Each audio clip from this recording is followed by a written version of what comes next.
Hi, everyone. Welcome back to the Prestige Junkie Podcast.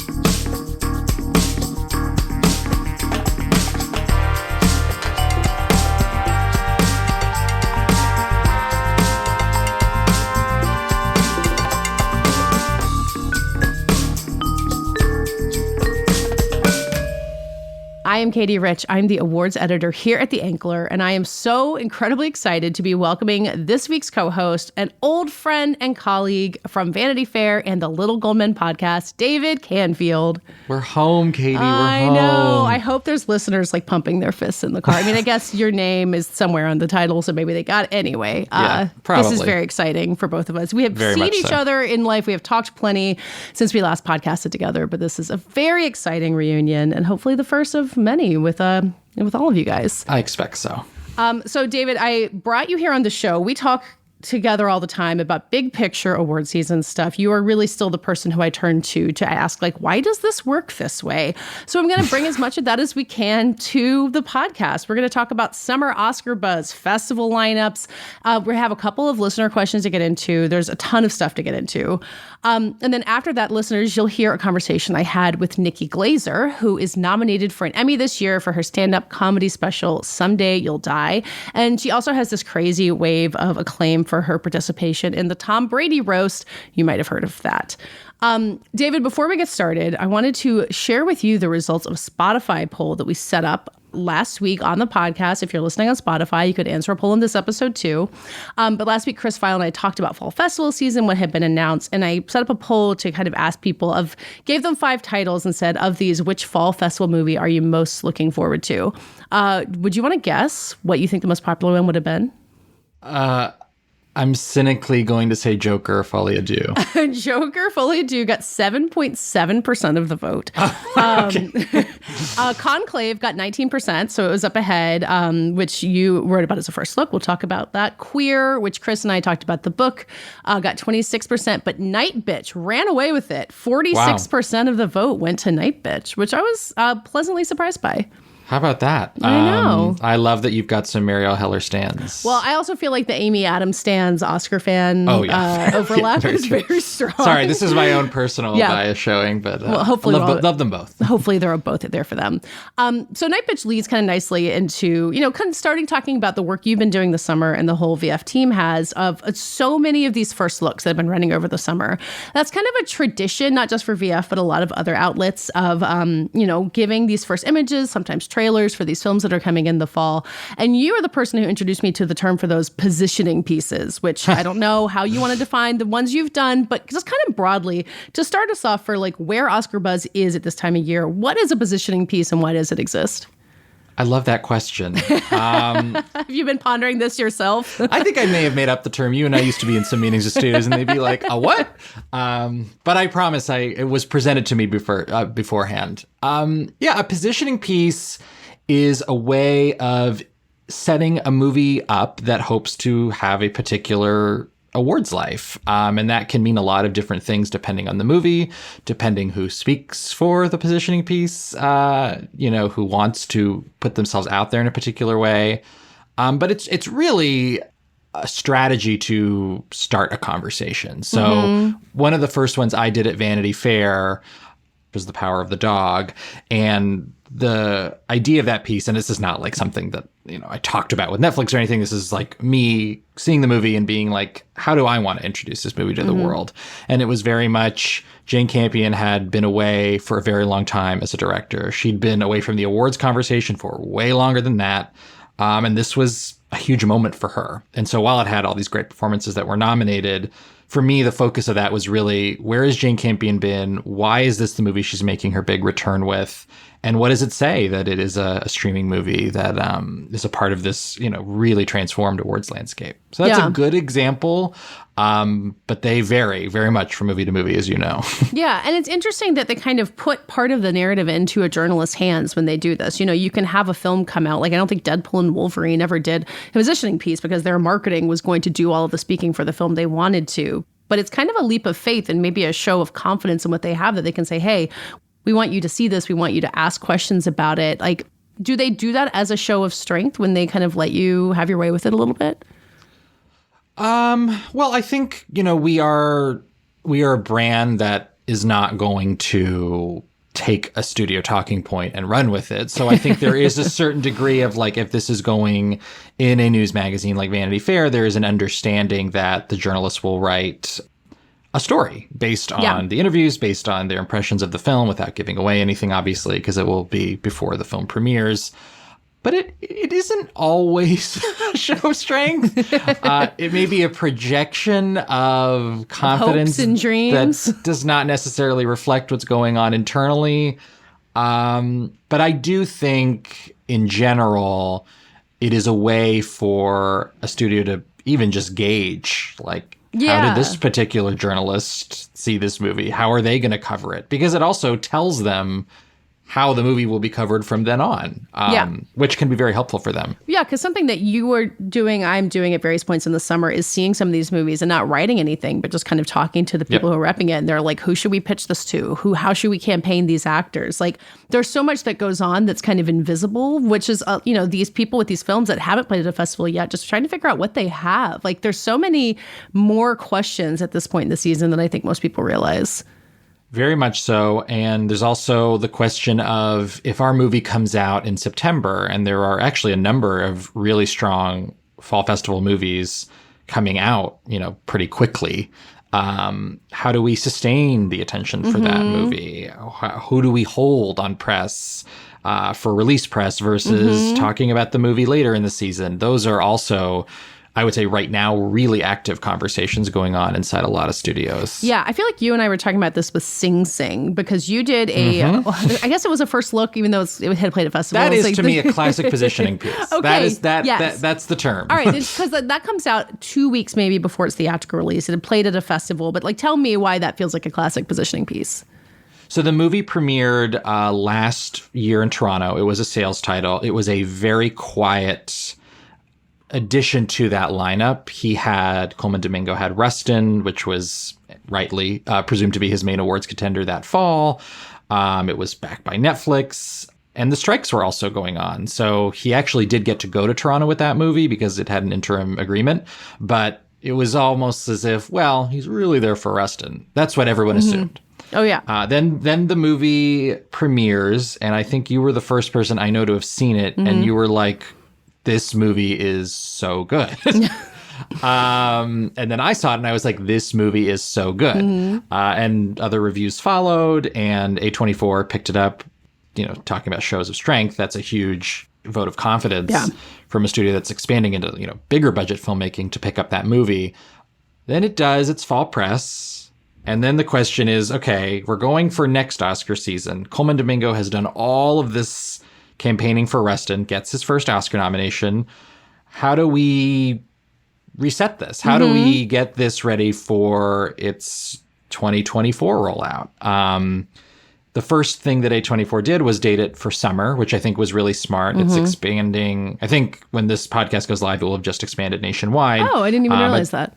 Yeah, but it's just been playing in New York and LA in July. That's what they did with Past Lives to great success. Yep.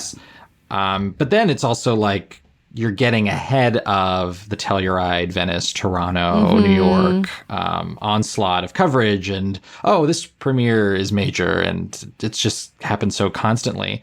So with a piece like this, and this is my own editorial judgment, is definitely saying this movie's coming out in the summer. It was a quiet premiere in Toronto, but it's also one of the best movies of the year, and a movie that, and I've experienced this because I was at a screening, will play extremely well to Academy members and is just, in many ways, like a big hug for people who want to dig into a movie like this, which deals with really heavy issues, but also has this real streak of empathy. So yeah, it's just being able to present it in a way that is as a contender. Yeah. Because people might not see it that way. Yeah, that thing you said about getting ahead of the fall festivals feels so important to me, because, there's such a rush at the end of the year, but summer movies have a hard time hanging on. And the other one that caught my attention that you did was one for his three daughters, which again was not a first look. It played at Toronto last year, like Sing Sing. It's kind of coming back. Is its festival run still unclear? I feel like we've talked about, what it can do. But again, it felt like it was trying to get ahead of the fall rush. Yeah, I mean, I suppose, and I really don't have this information, it could pop up in a Telluride, but It is coming out in theaters on September 6th before hitting Netflix on September 20th.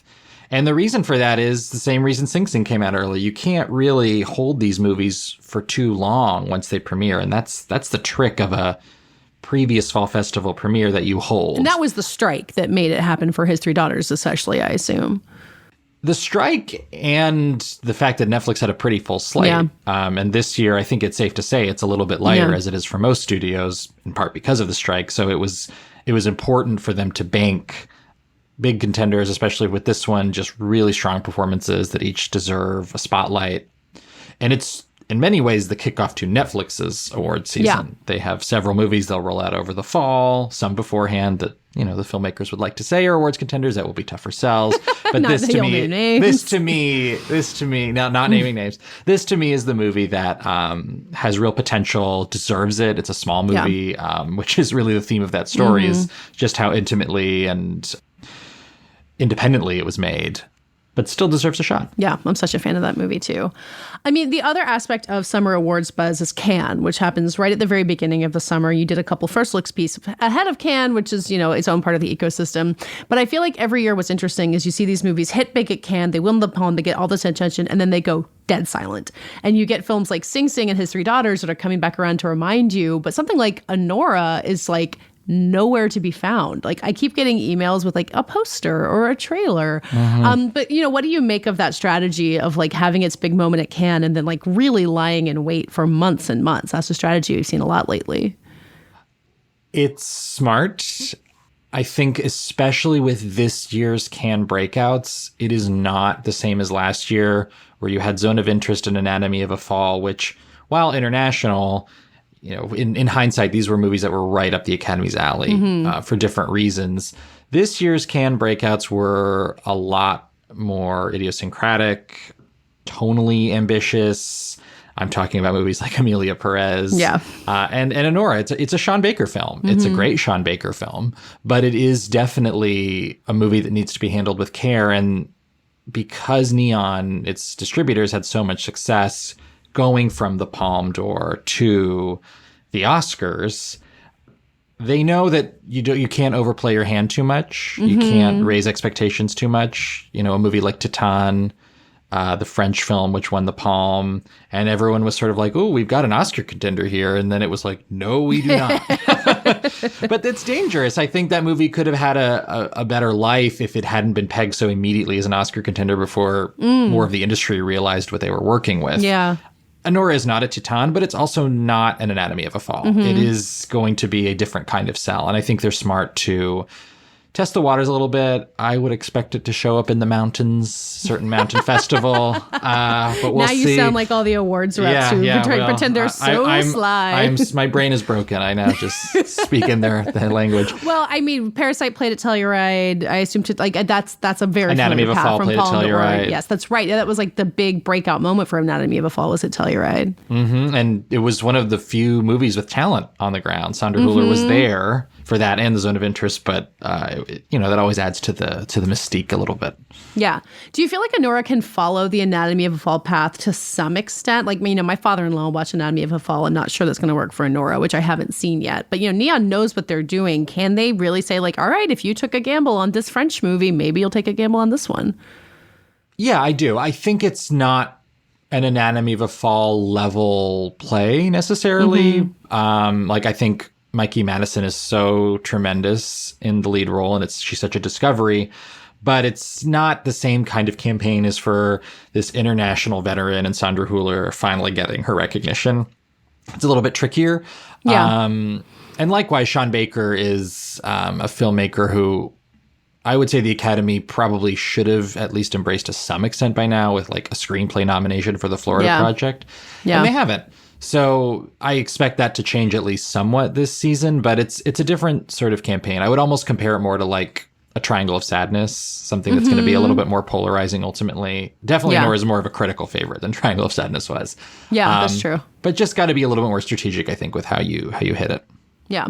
So we've got all this stuff that has kind of peeked over the wall at some point. I mean, Gladiator 2 had a first look. Wicked had a first look. Like, we've seen a lot of something of some of these bigger fall movies. Is there anything we haven't seen yet from anything, like a festival movie or a big release, that you think is intriguing, that it's kind of holding its powder? Because that's another strategy too, right? To really keep everyone guessing until the end.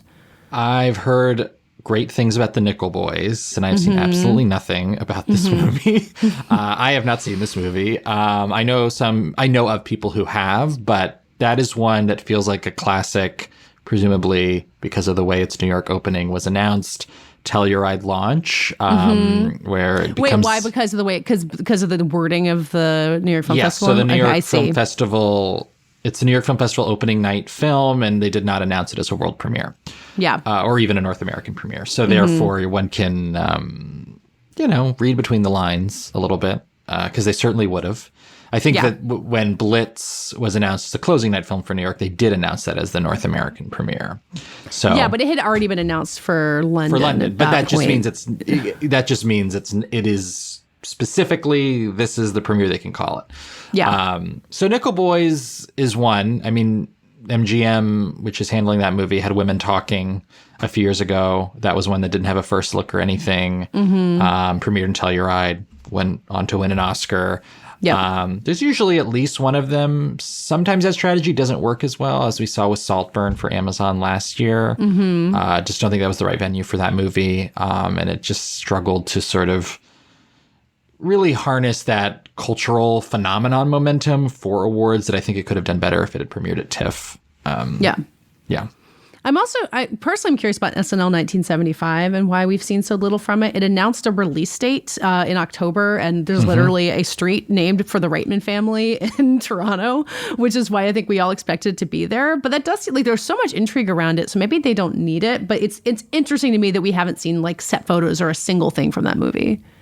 Yeah, that is to me one of the big festival question marks. Why isn't it on a lineup? Because it's not like it's coming out in December, so you can't say it's not done or and it doesn't. Didn't it film earlier this year? Like, it's got to be a quick process. Yeah, it did. But I mean, New York Film Festival is in October, for example. Yeah.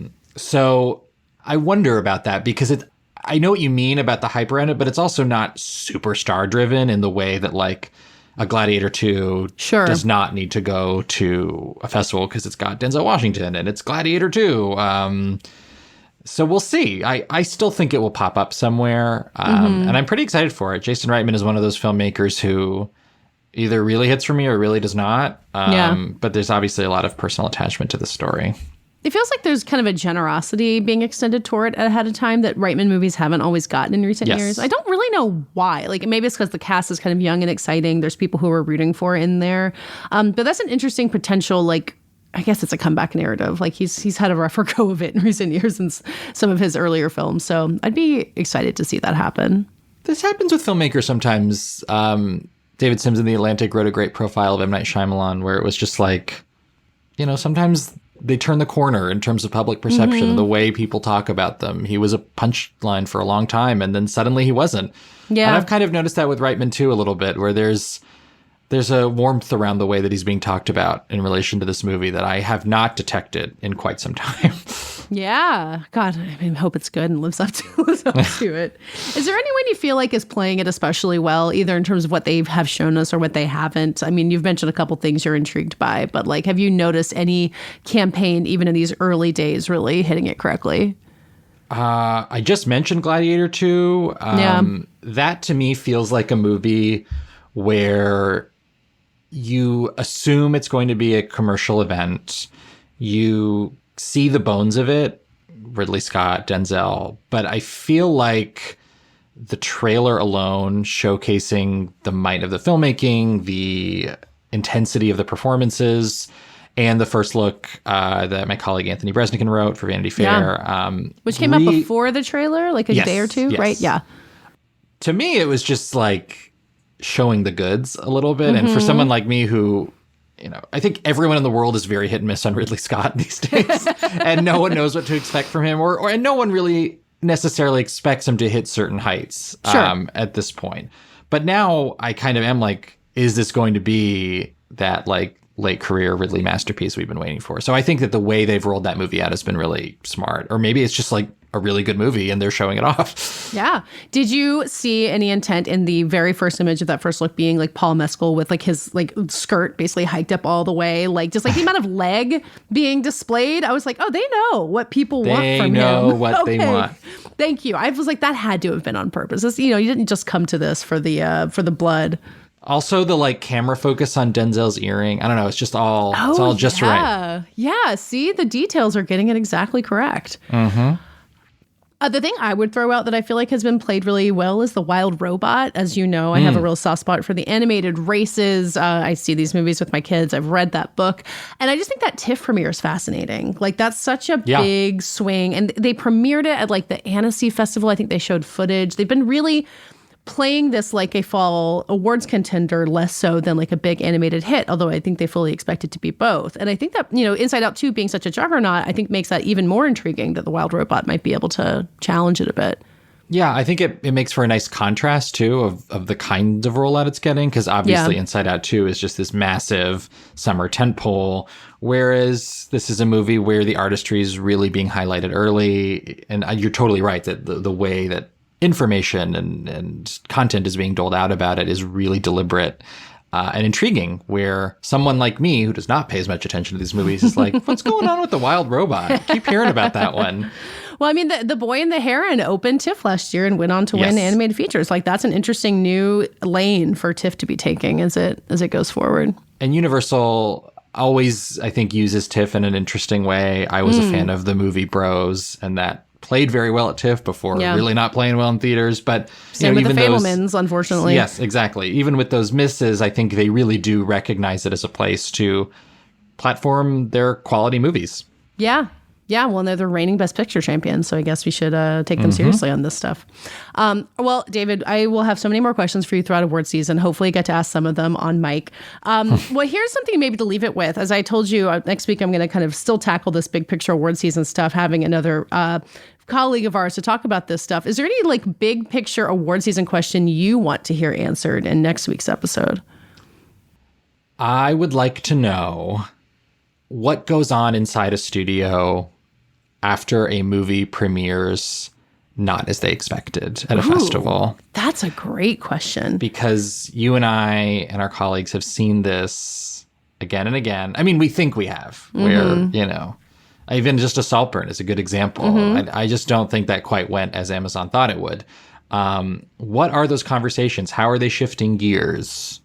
What are they looking at? Are they panicking? Is this all part of the grand sort of journey that there will be these kinds of setbacks? I always find that moment really fascinating. I'll never forget sitting in a late night theater in Telluride for Bardo, and it was not full. Warning sign number 1. It had just premiered in Venice to not great reviews. And even at a festival like Telluride where you're not getting 10-minute standing ovations, like if a movie plays, there's loud applause and excitement. It was just, you could hear a pin drop. And it was just, what happens after that? Yeah, I saw Bardo the night of the midterm elections in 2022 as a way to distract myself from news I was worried about. And that worked great. Like, just as a way to be like, this isn't the real world. But maybe that's the only ideal viewing circumstances for Bardo. I will try to report back on that. That's a great question. All right, David Canfield, thank you for coming and reuniting with me. We will talk many more times this season. We will. And thanks for being here. See you in Toronto, Katey.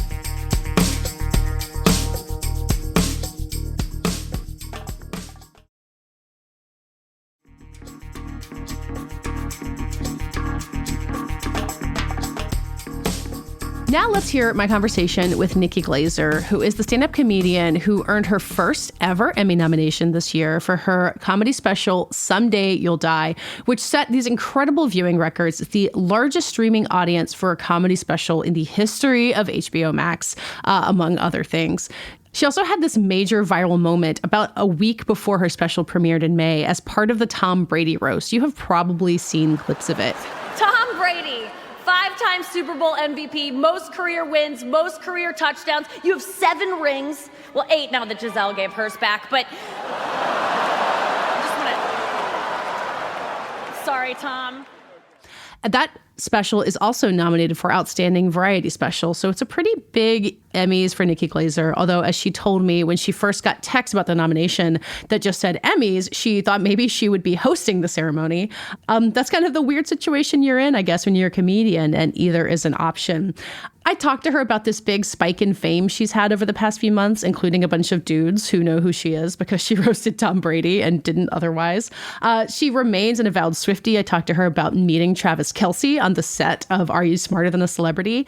And I asked her the question that I like to ask a lot of busy people of just how do you choose what to do and what's worth it? And also how that's changed for her as her profile has grown as a comedian. She was obviously incredibly fun to talk to. I hope you enjoy it. Hear my conversation with Emmy nominee Nikki Glaser. Okay, so Nikki, I watched your special alongside my sister who, like me, has young children. She has 3 of them. She is much more of a mom even than me. And we both just had a great time with it. Aww. And I know that you have friends who are mothers as part of what the show is and that you kind of talked to them about what it was going to be. But did it surprise you to the extent to which mothers or other parents really vibed with what the special was? Yes and no. I think initially I was like, how am I ever going to make a bit about not wanting kids and thinking that it's, and really arriving at the conclusion that it's an idiotic decision to want them? How is that going to be palatable to people with kids? But you have to make it that, because otherwise it's not going to work and people aren't going to come to my shows, or they won't come back to my shows if they leave feeling like, oh, she just attacked what, and most people have kids, like she just attacked what my life is about, what my purpose in life is. And so I really set out to make it so that I am not representing them because I can't, but like throwing them a bone and being like, I get it. And also shout out what you do is so hard and that's why I don't do it. Like I can, be critical of something while also acknowledging like, hey, like what you're doing is hard, but it's dumb. How often is that question? Do you let yourself think of that thing of palatable? Because I feel like so many comedians being like, I'm here to tell truths. And so much of your comedy is about telling truths. But I think you've also said like you want people to like you and have a good time. Like, where's that line? But you got to, that is the goal, is to tell the truth. But that's the skill, is to have the truth be palatable. Mm-hmm. That's why I really I just read that like, the Democrats coming up with like calling Republicans weird is really working because it's not hyperbolic. It's like really making them upset. They've been called racists and fascists and just my dad wanted to get a sign in his yard that said Trump is a rapist. Like we were trying so hard to be so mean and so harsh. It's not palatable. Weird is palatable to the Republican Party, and it wasn't hitting before. It was just too much. And so it was very interesting to hear that insult was like, it hit the nail on the head, and that it's a very successful tool in getting these tools to understand that they're looked at as tools, not that they're looked at as like, we're scared of you. It's like, you're being weird. You're a weirdo. And it's so funny that works. That was fascinating to me. And I think that's what figuring those things out is kind of the goal of doing stand-up, is to make things palatable and that really sink in and people can't really deny. And not get mad at you about, but also say some things that are like, right? Because when people get defensive, it's all over, right? Yes, that's it. That's exactly it. That was a shorter way to say what I just said for like 7 minutes, but exactly. Like I'm just trying to get ahead of any argument they might have to check out. So when I do talk to parents, I don't placate them and go, and by the way, like what you do is so hard. Like I actually mean it is so hard. Like I do give you credit for that. And I want you to like have a great night out because you deserve it more than anyone, I think. But that's why I don't do it. And I think it's crazy that you did. Let's talk about that. Like you have got to regret it. Like let's just, come on. I know there's highs, but there's so many fucking lows. Let's laugh about it.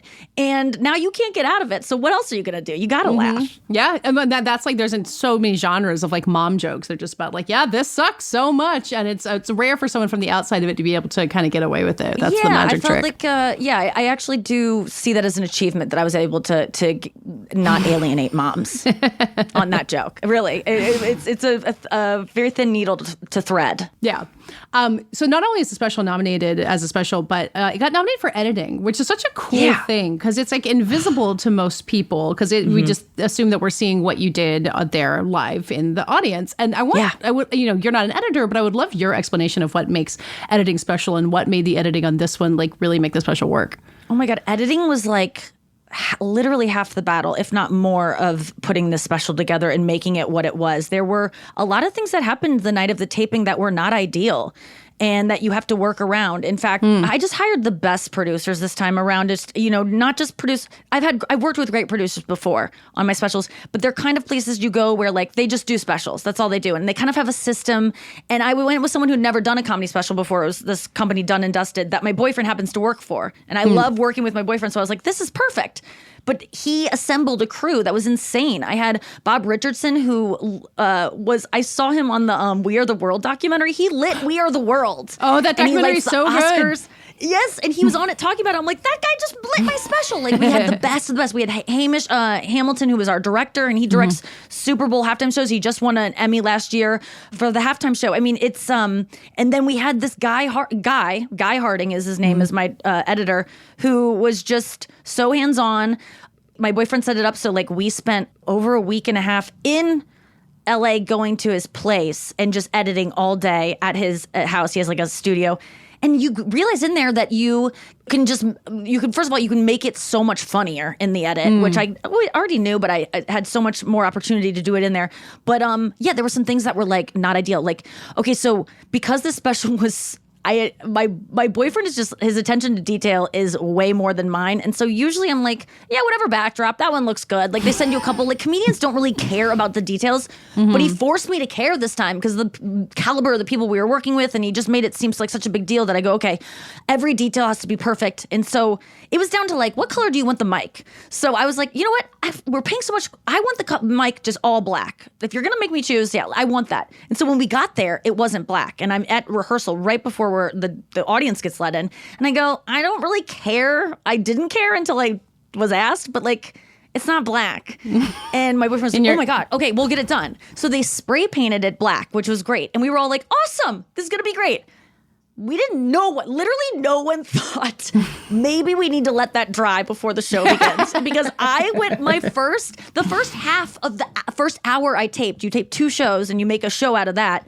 I had black paint all over my face that was smudging and was kind of imperceptible to people until it was so over the top. But it ruined 25 minutes of the show, and so we had to cut around that. And but then, yeah, editing, I was just so excited he got it because he's so damn good. And it felt exceptional to me in the room. And I really do credit the special being so good because of Guy Harding at the helm.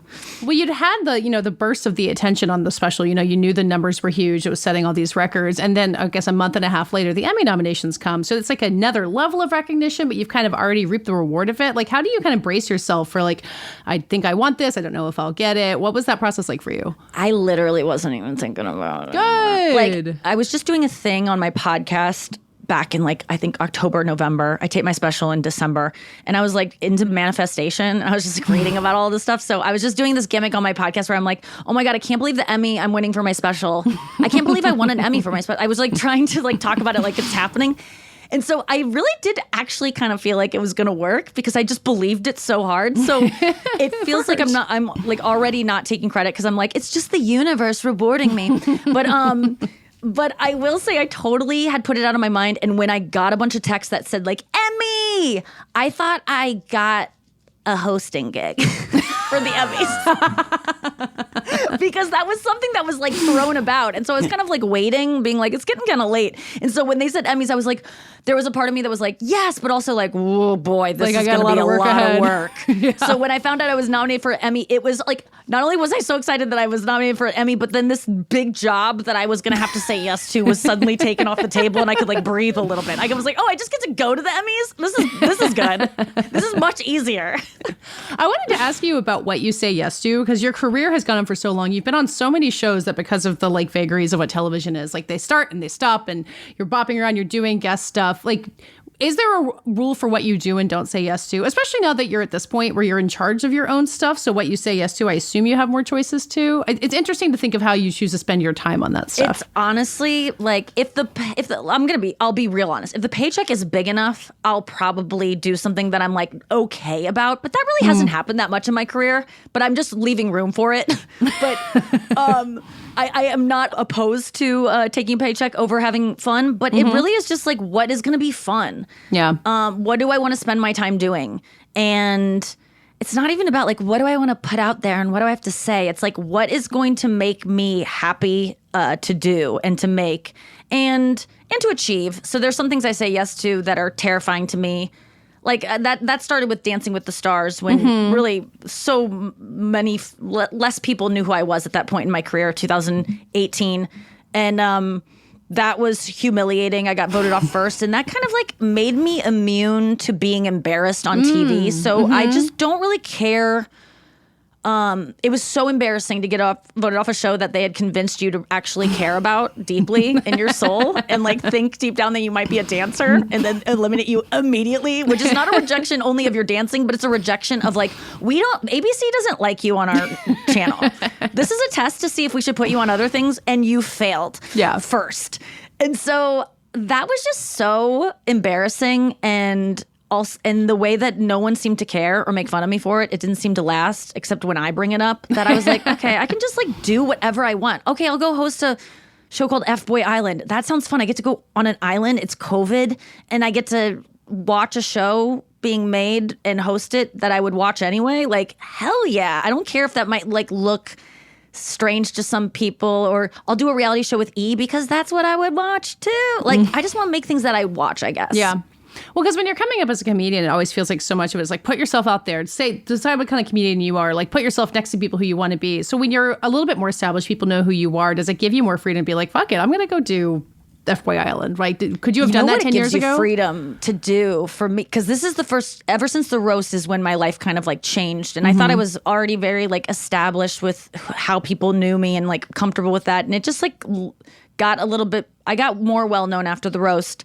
And just and I only really feel it in the sense that like you can kind of do some what do you want to do? And I kind of want to do less, to be honest with you. Like I'm kind of, I realize that these things are not like, I just want to have fun, but I went on vacation, and for the first time maybe ever, like, you know, away, and I liked it a little too much. And I was like, oh, I think I need more of this in my life. And by more, I mean, like, I think that's all I want in my life is like, I want retirement. So like the idea of like taking on some series or writing a movie, like that's all like very arduous to me. And for me, stand-up is not that hard. It's fun. And so I'm like, I'll just keep touring. Is that why even like Jerry Seinfeld goes back on tour, or like Adam Sandler? Like, is that just the true thing of comedians, that being on tour feels easy compared to everything else? I don't know that it feels easy to Jerry Seinfeld. I think he really approaches it in a way that I don't. Like he has a notebook with him at all times, and he's studying his notes before he goes on stage and after he goes on stage. And I remember in the movie Comedian, like the one documentary that every comedian watches and models their self after and always fails because you're never going to be as dedicated as Seinfeld. But he talks about like, I treat it like a job, and I just don't feel like it's a real job. I have fun doing it, and I think I'm compelled to do it for the dopamine rush I get from the approval of hearing people laughing at something I just thought of, and like really like connecting with it. It's like, oh my God, it feels so good. And I think that's what I kind of chase. Yeah. And nothing else replicates that. Like even a roast, I guess, because that's just like a one night only thing. You can't get the same thing. Sometimes, you know, the right drugs can replicate it. Going to Taylor Swift shows replicates it. Like I really do think it's about dopamine for me, because I get high off of that. Like it's the first time I did it was like the first time I did stand up, I said the same thing after the first time I drank. And I'm like, I'm an alcoholic. I don't drink anymore. It's been like 12 years.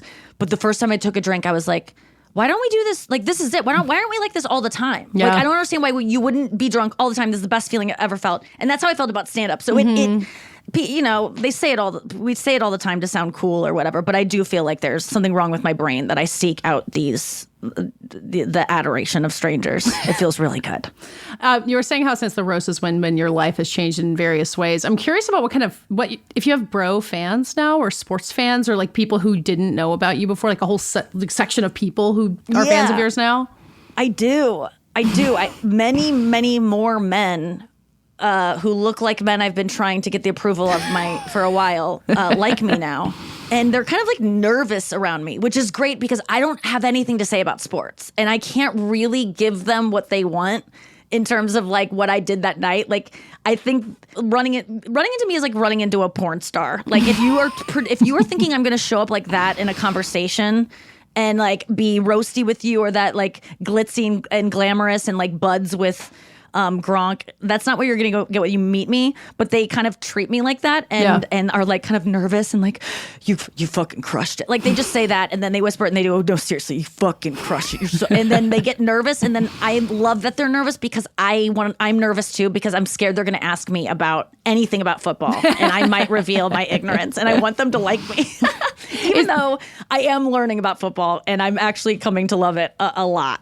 Oh yeah, because Taylor Swift. I mean, I think you said as a joke. I think that Taylor Swift said it's okay, but that's real, right? Yeah, Taylor Swift, and also the Tom Brady roast like got me. And my boyfriend, who I've like really committed to recently, and we're living together, he watches football all the time, and I'm like, the culmination of those three things made me kind of just pay attention to it more. Yeah. And I'm like, oh my God, I really relate to this. I relate to like the mind games that football plays, and like it's like a fun puzzle. It's not just all like brawn. It's like a lot of strategy and like tricking people. It's like in deception, and I'm into it. And now I'm becoming like kind of obsessed, and I think it's going to be my new obsession. I'm like looking for one. The season's coming.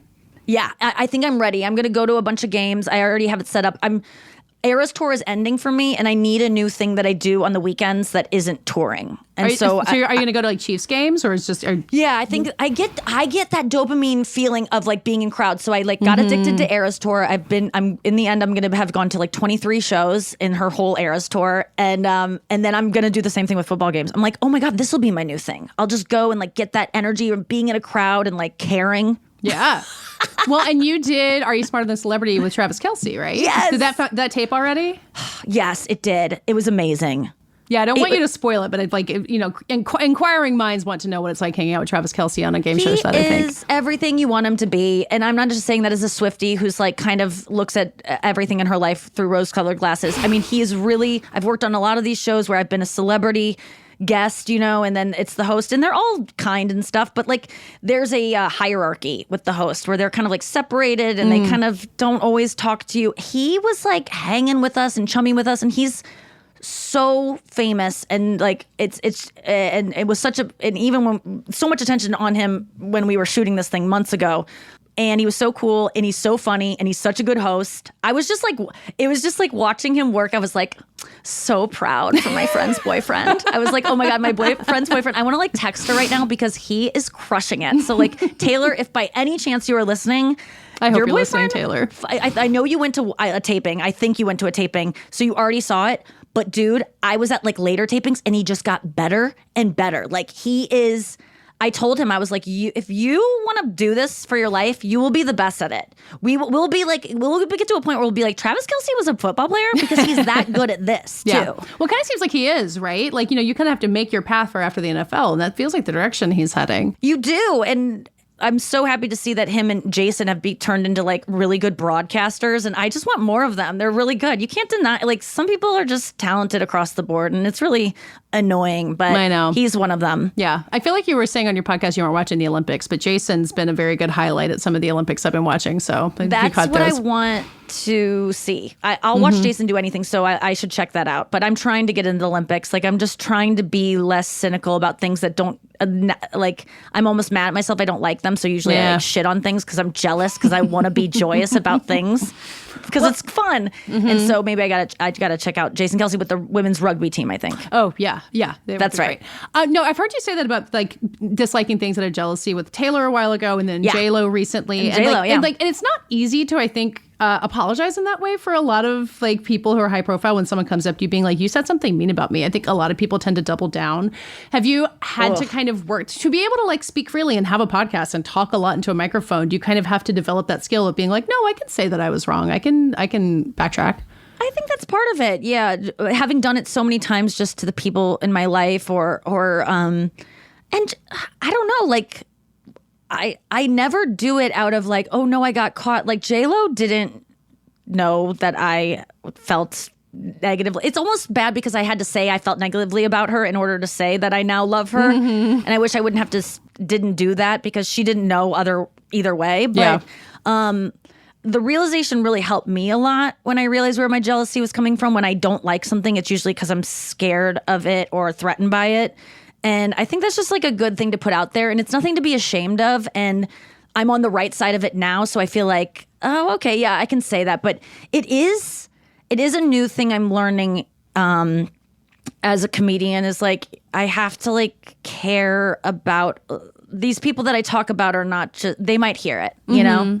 And so it's made me be like, okay, I guess I have to start making fun of like lamps now. Like I have to become like some things that don't have sentience and can't get offended. Like you just can't be mean specifically anymore. And that's like a little bit hard for me when I have a podcast to do two hours of the week. You just are like, oh, all I can talk about is this bad show I'm watching, but I don't want to be mean. Yeah. So, and when you gotten famous, or even more famous for being very, very mean to someone who agreed to do it. So it's like a weird paradox. Yeah. Even when they ask for it, people are like, that's mean. So it's, you got to watch it. So I'm just trying to figure out when I do go there, what's going on so I can do it less. Yeah. Speaking of things I heard on your podcast, you were talking about like the encouragement to kind of be seen with other people, like on your Instagram, and to like go out and really make yourself like visible in those spaces. Have you gotten any closer to figuring out how to do that? That seems incredibly hard, of like how to capitalize on people who you know and not feel weird about it. Is that feeling any better? Yeah, no, that was told to me. I was like meeting about maybe making like a music album. They're talking about the state of the music industry, and they're like, it's really, every song is about the story behind it. If you want a hot pop single, it has to like be about some actor guy that you're dating. And it's just really is about who you know in Hollywood, and it's about who you're hanging out with and who you kind of associate yourself with. And it really bummed me out. But then I was like, I think now I'm just like, oh, I gravitate towards funny, cool people anyway. So I'll just, if I just show my mom being funny, it's good for my brand. Yeah. If I show my boyfriend being funny, if I show my dog being funny, like if I just, I can up my funniness and like how people, my coolness by showing the actual cool people in my life that are cool and maybe not famous, but then also being like, okay, I'll go to Courtney Cox's party because my manager called and asked if I could. I'll do it. I didn't ask him to do that. It was his idea. And she said yes. So yeah, I'll stop by Courtney's. I'll strike up that friendship. Yeah. Will I be like nervous before I go and worrying about like what I should wear? Probably. Once I get there, I'll probably feel so comfortable though. And if Jennifer Aniston does walk in, I hope I don't lose my cool, but that would be, I think that's one, and even Courtney Cox, celebrities that I would get kind of like this around. Like I can't even, my mouth stops working and I get shaky. Like when I met Travis Kelce, I literally couldn't form sentences and my vocal cords were shaking, and not on camera. When I talked to him on camera, I was like, fine. But when the cameras went off and he was like, oh, so you're from Ohio? And I was just like, yeah, like I was like, oh my God, this is the first signs of ALS or something. Like honestly, my body was shutting down and I forgot where I was from in Ohio. I literally said the wrong name of the city and then had to correct it. And but it was just because I was so nervous. Like my nervous system I lost control of it. So I probably do that around Jennifer Aniston. Does any of this come up with thinking I gotta about practice? Yeah. Does any of this come up with thinking about going to the Emmys? Like, is there a fear around that process? Oh, I didn't even think about that. Yeah, I've kind of like scoped out who might be there. I don't want to wrap my head around it until it's too late. Like my best case scenario is I don't know they're going to be there until I see like they're on the red carpet. Yeah. And then I'm just like, oh. And then Jennifer I get to have, Aniston is nominated this year. So there's I did see that. And I think I put it out of my head because I can't, I saw her one time from behind entering the hotel that I was staying at. And I was like, just seeing her glossy hair hit the sunlight and her cool glasses. And I just was like overwhelmed and stopped in my tracks. So it will be fun to be in the same room as her. I was in the same room as Taylor Swift at the iHeart Awards once when I was presenting, and it's magical. That's kind of the best part about this whole thing. The Emmy nomination. I mean, besides all the other stuff, I get to like go to the Emmys. I think. Yeah. I mean, mine's being presented at the Creative Arts one, but I'm guessing they give me a ticket to the I feel like you're actual gonna one. go. Yeah. Okay. I feel like if we can put that out in the world, if the I'm going to television get academy is a listening. text that'll say Emmys, and I'm like, I'm hosting. They're like, no, you're just going. So you can't roll off the carpet though. They don't have room for you. Again, so like the best case scenario, you get to go and not have to host You're the bathroom anything. attendant. Okay, I'll take it.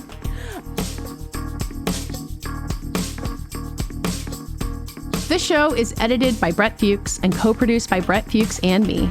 Our theme music is by Dave Gonzalez. Thanks again to my co-host, David Canfield.